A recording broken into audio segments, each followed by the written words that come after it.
तो बच्चों आज का नया प्रश्न, मैंने आप लोगों को संधारित्रों का श्रेणी संयोजन पढ़ा दिया, समांतर संयोजन पढ़ा दिया, संधारित्र की धारिता का व्यंजक ज्ञात करा दिया ना।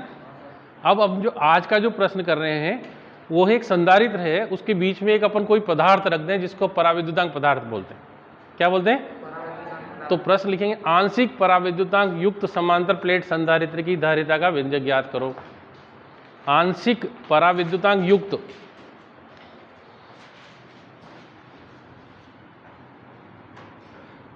आंशिक पराविद्युतांक युक्त समांतर प्लेट संधारित्र की धारिता का व्यंजक ज्ञात करो। ऐसा समांतर प्लेट संधारित्र बनाया था मैंने आपको कॉपी में बनाया था ना बच्चों।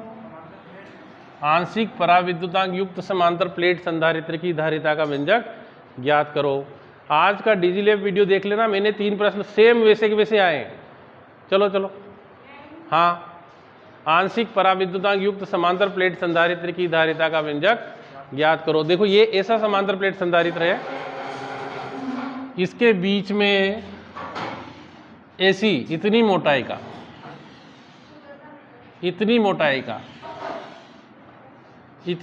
का ये मैंने एक क्या रख दिया, ये आंशिक पराविद्युतांक क्या रख दिया।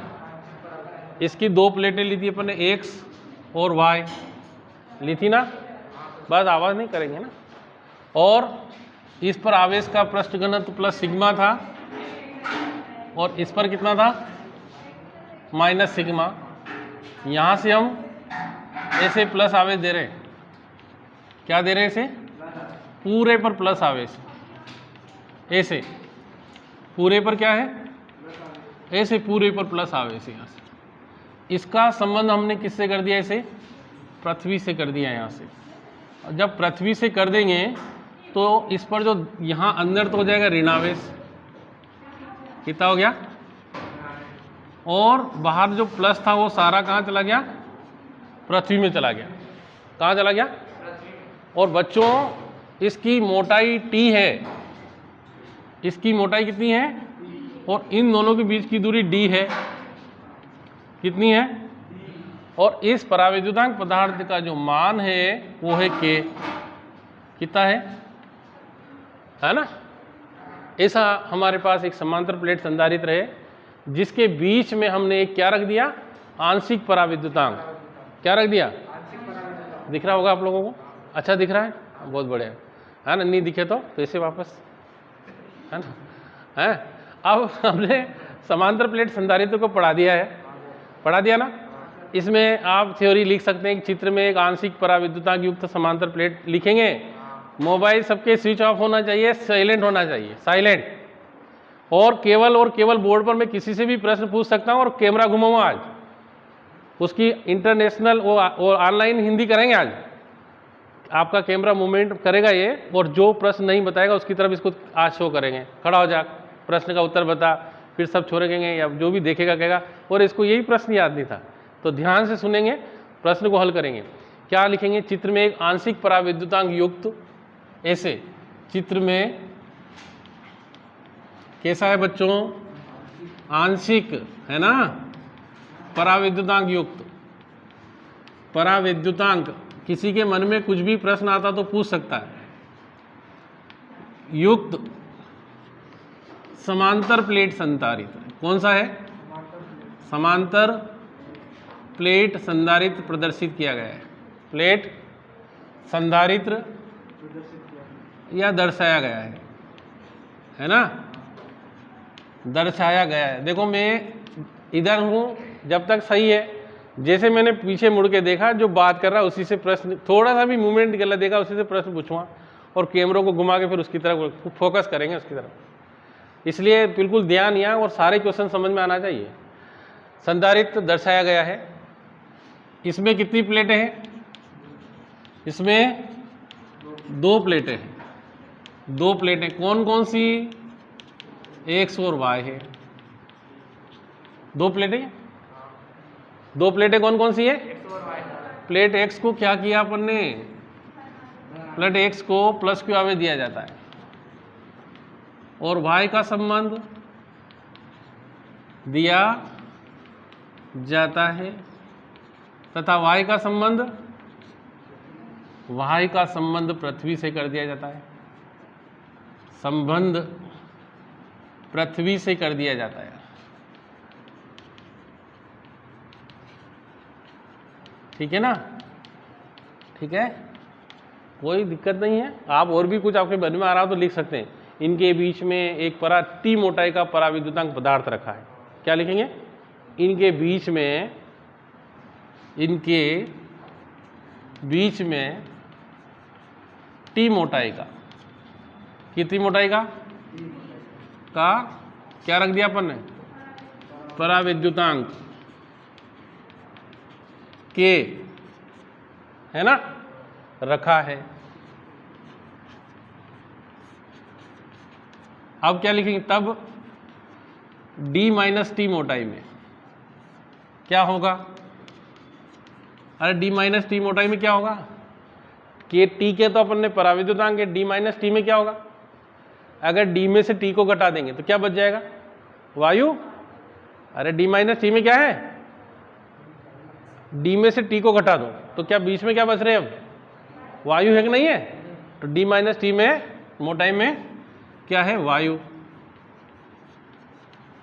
ठीक है, सबको समझ में आ रहा ना? अब आप लोगों को मैंने समांतर प्लेट के कारण किसी बिंदु पर परिणामी तीव्रता पढ़ाई थी, तो उसका मान आया था परिणामी तीव्रता का सिग्मा बटे एप्सिलॉन नॉट। परिणामी की बात कर रहा हूं मैं, अकेले के लिए नहीं, दोनों प्लेटों के कारण परिणामी तीव्रता। सिग्मा का मान रख देंगे तो कितना आ जाएगा? क्यू बटे ए एप्सिलॉन नॉट। तो यहां अपन को ऐसा लिखना पड़ेगा। हम जानते हैं कि आवेशित प्लेटों के कारण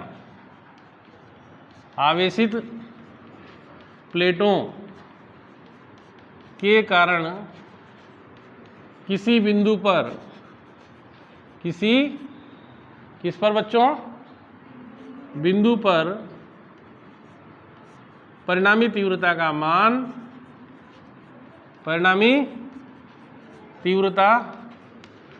मान कितना होता है? सिग्मा बटे एप्सिलॉन नॉट बराबर क्यू बटे ए एप्सिलॉन नॉट होता है। ठीक है ना?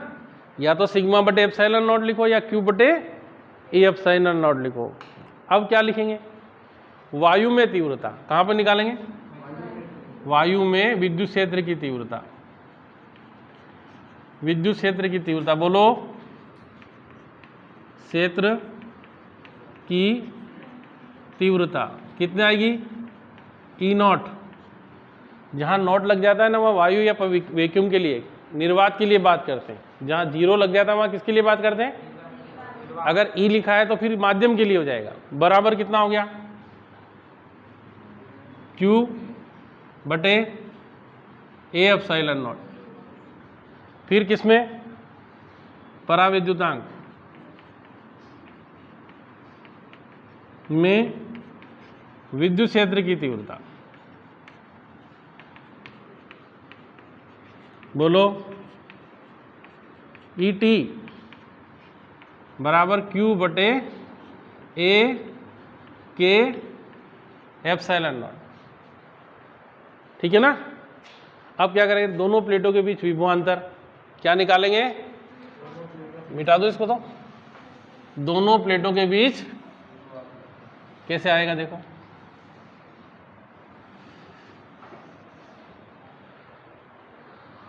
दोनों प्लेटों के बीच विभवांतर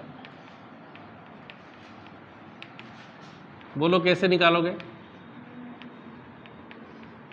है ना?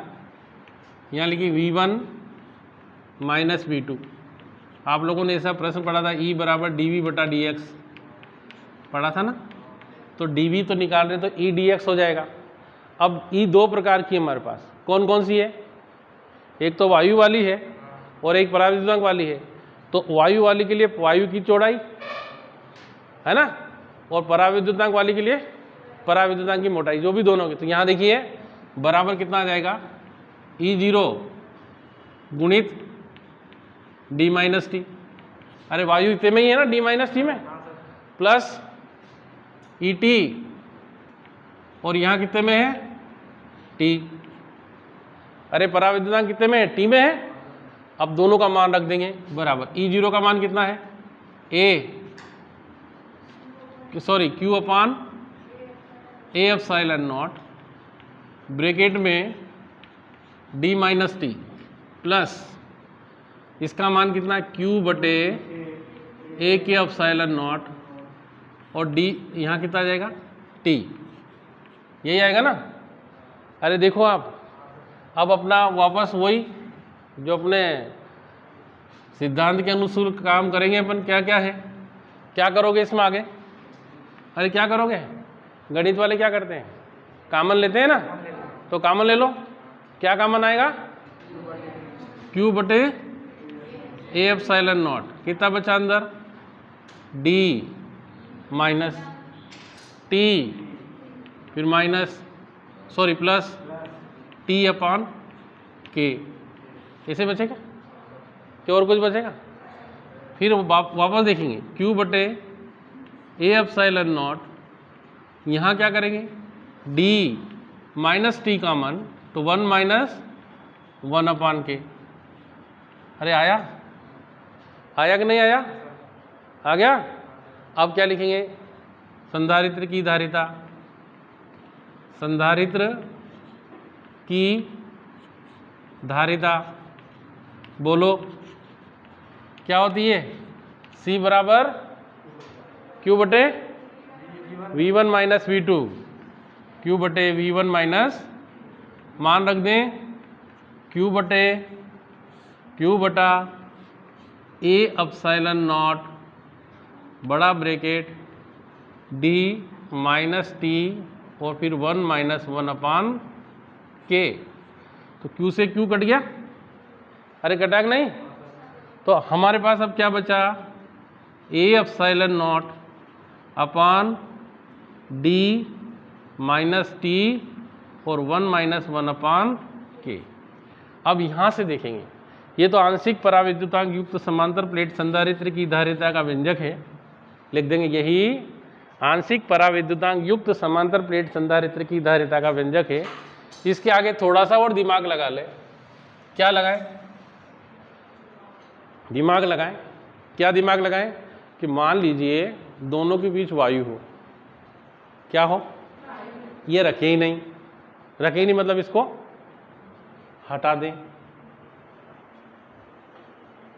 अब क्या हुआ, K खत्म, K कितना हो गया 1, वायु के लिए पराविद्युतांक कितना होता है 1, वायु का पराविद्युतांक कितना होता है 1, तो जहां K रखा वहां कितने रख दें 1 रखो।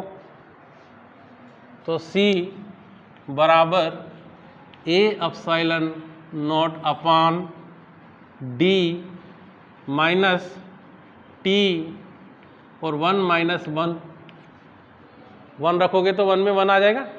अब 1 में से 1 जाएगा, कितना बचा बच्चों, तो कितना क्या C बराबर A एप्सिलॉन नॉट बटे D माइनस T गुणी 0 बचा। तो कितना क्या C बराबर A epsilon not upon D, अर्थात ये क्या हो गया, ये वायु युक्त, कौन सा, जिसमें पूरे संधारित्र में क्या है, अब वायु है, पूरे संधारित्र में क्या है, ये संधारित्र, ठीक है ना। ये आंशिक का है और ये वायु वाले संधारित्र। हो गया, सबको समझ में आ गया, बहुत बढ़िया, वेरी गुड।